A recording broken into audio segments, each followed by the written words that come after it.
I'm Marsha from Marsha Neal Studio. I'm here at Seraphine Art House in Elkton, Maryland, where I work part-time. And I'm a ceramic bead maker. And I used to travel for shows and sell my work all the time. And I ran into a woman who hand paints all these silks. And I've sold them for about 10 years now. Her name's UT, if silk painting is fun. And the silks and the ceramic beads together have always been something I've loved, and in the last couple months I really wanted to figure out something that I could make. I love bracelets. I wanted something very simple that you could sit, make, take to the beach, sit on the beach, just braid these things up and have a bracelet to wear off the beach. I love seed beads. They are very addictive. They're like eating candy. You can never have too many of these things. If you don't know where to get them, I have some in my kits, but you can pretty much go to any local bead shop and find seed beads. So the kits that we're going to work on today are the silks, a little bit of cotton, my ceramic beads, and the seed beads. I've mixed them all together and come up with different color palettes, so it's easy for you to just pick a color and you get the little box and just go wherever you want and make a bracelet. And I will show you how to do that. So this here is the bracelet kit that I've put together. It has, I made 2 of them so I could easily move it. This is what I call the travel ready pack. It has a little box that you can actually use as your tray for when you're working. You just take that out and this becomes your tray so that you don't have to worry about having beads that go everywhere. So that way you can sit and string them on without issue. So in your kit you have the beads, you have the 5 focal beads, which are going to be used as your closure, and you have the 5 silk strings. So when you get your kit, you're going to basically start, let's see, I have instructions here if you're buying them in the box. The instructions show you exactly what you have and step by step how to create this bracelet, so you don't have to have internet, but if you're watching this video you obviously do, so you can just go by what we're saying. So what you do is I'm going to pretend like I'm working at home, and I'm basically going to work with my beads on the table. If you were traveling you would use the box, and each bracelet is going to need one of these wax cotton cords, so you have 5 of them here. You're going to pick one. And the first thing that I do is tie a loose knot, just a real gentle knot at the one end, and then I go to the other end. And you can see that I've already cut, for all the kits, I've cut the string on a little bit of an angle. And what that allows you to do is when you pick up beads, you're going to pick up 50 of them, and not in a pattern. You want to kind of avoid patterns. You just want to pick up any colors that kind of get on there. And if you watch, I'm just gently, oh, I got 3 in a row. I really don't want 3 of the same color. I'm either going at the bead from the side, like this, or I'm flipping it like that and then putting my bead, my string through it. So it's pretty easy when you get the hang of it. You don't want to pick up the bead and put it on. You will be here forever trying to do that. So try to practice, get the angle at the bead, and put it right through. String 50 of them on, and then we're going to get ready to tie our loop. Okay, so this is about what 50 beads looks like on the string, and the rest of them you're going to put aside till later. Now, what you want to do, because with the kit, certain times, this one has all brown string, so you're going to not really have too many choices. You're going to use the brown with the beads, and your choice comes into what color are you going to pick for the silk to coordinate with the beads and this focal bead here. So you can just go ahead and make your selection. And these are the handmade ceramic beads that I make. They're little disc beads. And I'm going to just go for, I love this color. It's like peacock blue. It's my favorite color. So I'm going to go ahead and work with that color, put the other ones aside, put the brown aside. If you had in your pack, let's say one of these other colors, you can see here, you know, that have the ivory, you would probably use the lighter you know, tan color, and I have that in there. If you're using a black string, you know, you would use the black cotton cord. It just coordinates better. I mean, you could do whatever you want, but if you're buying a kit, this is, you know, they're kind of pre-selected for you so that you don't have to make too many decisions. But if you wanted to, you know, go to a show, find me, and buy these individually, by all means, go for it. Okay, so what you're going to do is take your silk string and lay it to the side here. I folded mine in half just to prepare it. And the one end of the cotton cord, you're going to take and make a gentle loop. And by that, it's just simply folding a loop. You're going to leave at least a 1-inch tail. And if I'm going to pick this bead here, I want to make sure that my knot, you know, that this will fit through. And I want to make it snug, maybe a little loose, but not too loose. So my knot is simply taking it and folding it, pulling it through, kind of double checking, making sure. Because if it's too big, you run the risk of, you know, this kind of working its way loose when you're wearing it, and you don't want that to happen. You can see here, here's one that I already made, and the bead goes through here just fine. Okay. So now, put that back aside. We're going to set up to get ready to braid. So now you have your loop on your cotton, your wax cotton, your 1-inch tail, your silk at the midway point. This is the halfway point here.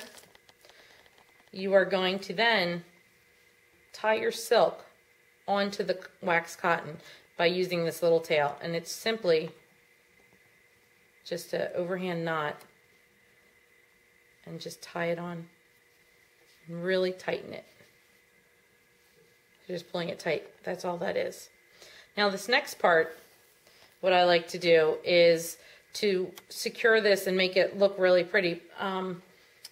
I like to, let's see, this is one that I made originally, and when I was fiddling with the design, I was just kind of tying knots however, and you can see, I mean, it's a pretty bad design. Look at how, you know, that pokes out and there it's sticking, and it just, that didn't make me happy, and that's just simply tying a knot and being done with it. So this is what I've come up with to fix that.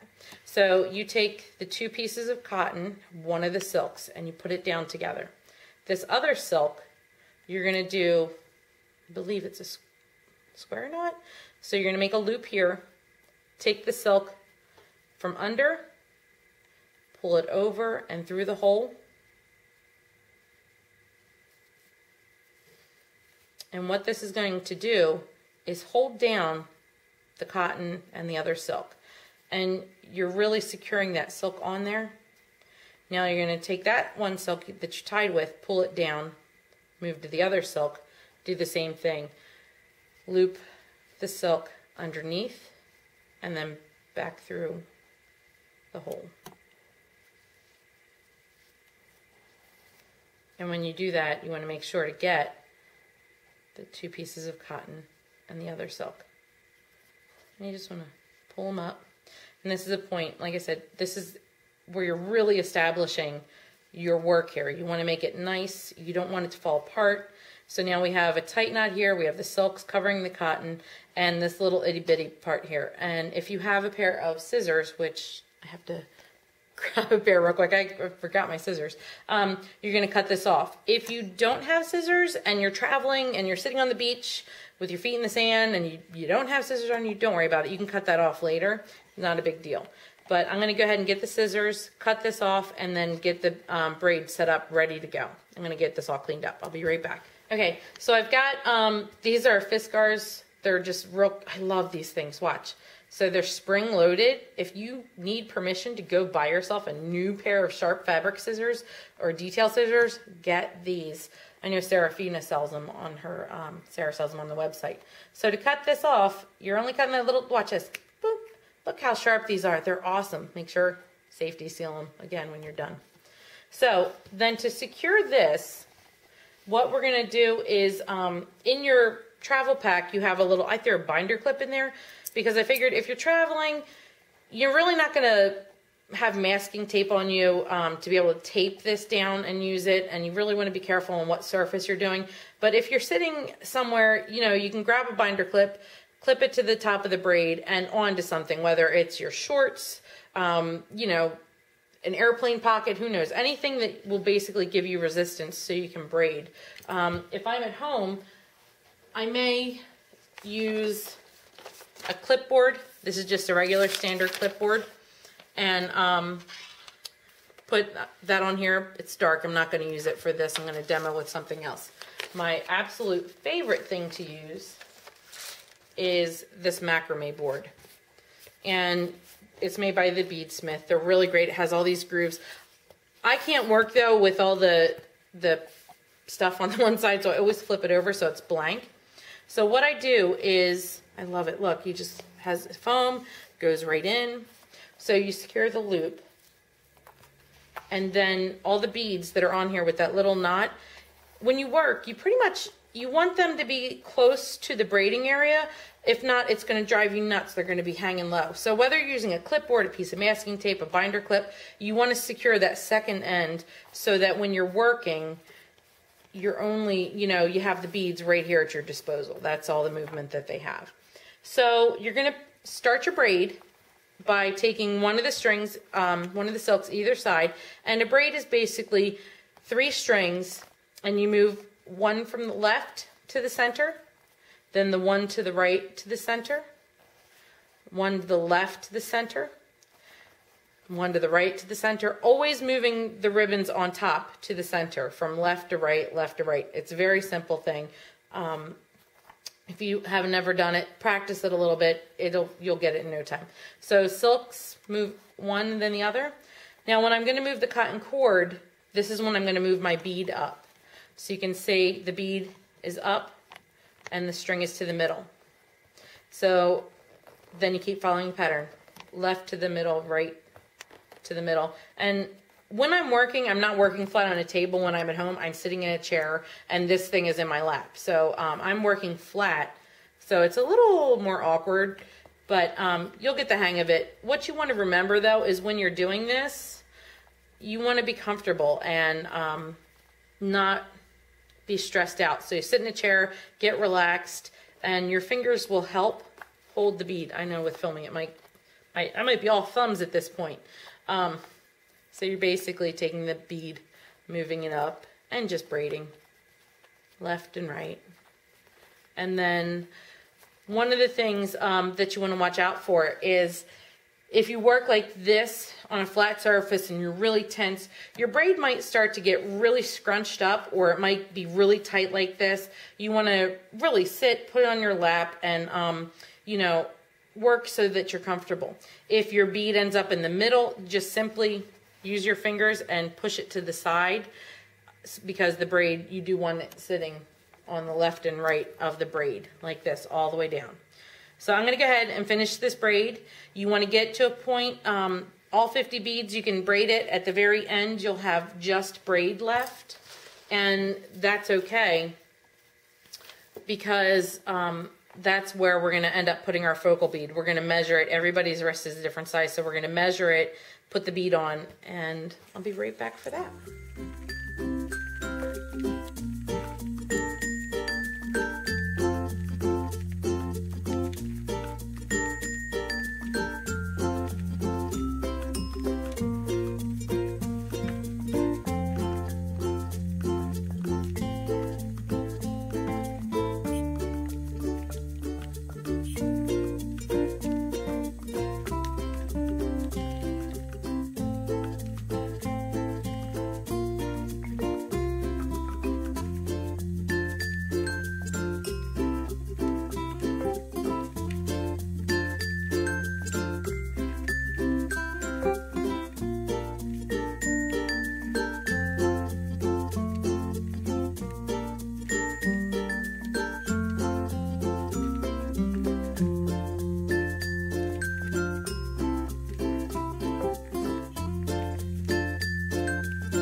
So when you're done with your braid, you need to basically measure and see how long it's going to go. They should go about 2 times around your wrist. So this is one of those things where, you know, you're really going to, maybe I should, I was going to say maybe I should take the other ones off, but I think you can see just fine here. So your braid, you can see the beads are at a certain point. When I wear this, you know, they're a little bit different because I like to wear them further up at different places on my wrist. You don't want it too snug, but you also don't want it too loose. So what you want to do is measure where the loop is. This is where you're going to want to put your button so that it comes over, right? So your button's we're going to tie it on that side. So right here, I'd say right in between these 2 buttons is about the ending point for my bracelet so that it's snug and loose. So at the same time, if that makes sense. So what you're going to do is unbraid those. Maybe take that bead off. Sometimes it's easier to work without the beads being on there. And then kind of quickly go back in. You can put your braid back on the board if you want. Because sometimes your brain like, wait a minute. Over, under. Let's see. Okay. So I'm going to braid a little bit without any beads. And what this is going to do is just give me a consistent look. I think I need my board. I cannot braid without it. I need the tension. It's much faster. So, you know, having the end without the beads on it makes it easier because we're going to put a knot in here and then tie it on. So to finish this, what we're going to do is right where I'd taken those blue beads off, right here is where I'm going to put a knot with this material. So I'm just doing an overhand knot, and I'm going to work it up so that, see, there's that last bead there. The knot is going to sit right about there.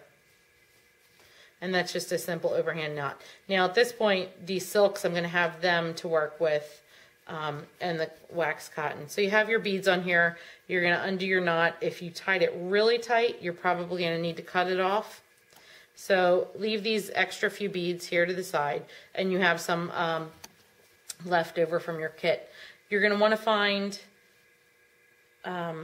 what side of the focal bead you want to be on top. And you're going to put your little thing. Some people I like the little extra bump on top. So I'm going to put my string from the bottom to the top. And then I want to pick, and this is personal preference here, I'm going to pick one of these other little beads to be the focal bead. So you could matchy if you want, or go bright. Let's say go bright. It's always fun to be a little more bright and cheerful. Okay. So then I put the wax cotton through the hole of the bead, and then I'm going to put it back through the hole of the disc bead. So basically what that's going to do is this little tiny bead will hold this big one on. So let's flip it this way. So now you have your braid and your 2 silks and the cotton. You're going to want to wiggle this down so that it really comes down and holds it. And this, then the wax, this part, tying a knot at the bottom to hold this bead on, you know, I do it differently sometimes, but this is pretty much the way that I really like it. I take the cord and I just loop it around, and that creates a knot at the bottom, and this is going to hold that bead in place. I'm going to make sure it's in there. Nice and tight. I'm going to do a lot of pulling and stuff. And you can tie it a couple times if you want. And that's really just looping it around. At this point, any of the knots that you're tying is just holding this together and securing the ends. So the wax cotton is tied on there. I may want to tie the wax and the silk together just to, hey, have an extra little knot there. Not a big deal. Now these silks, they actually compress really well. It's a flat piece of silk that's been rolled and stitched. And so when you tie a knot with these, it really wants to hold the knot. So that's why I don't use any glue with these. So I'm tying the silk to the silk. I'm wrapping it around, trying to make the underneath part look a little prettier by covering up the brown cotton with the silk. And I'm really, like, really tying knots tight. I mean, it really wants to be a couple of them together. You can hear it. Hear how tight that is? That's a tight knot. That's not coming out. And so here I'm looking, I'm thinking, oh, well, that brown string might come out, so maybe I'll tie it one more time on the underside. Like I said, this is really, the only wrong way to do this part is by not tying it secure enough. So extra little knots, totally okay. All right, and then one more just to make sure it's on there with these silks. And the silk, I always end that with a double knot because I don't want it to come undone. I threw that in there a little bit with that cord, the cotton, and that'll hold it really well. So then at the bottom underneath, this is it. This is the finale. Simply get your scissors, cut the silk, cut the cotton, cut the silk, in whatever order you want to do it. Just make sure you don't cut the bracelet. And there you go. So now your bracelet is, get those up there, ready to go. Wrap it on, around, and voila, new bracelet. That's it.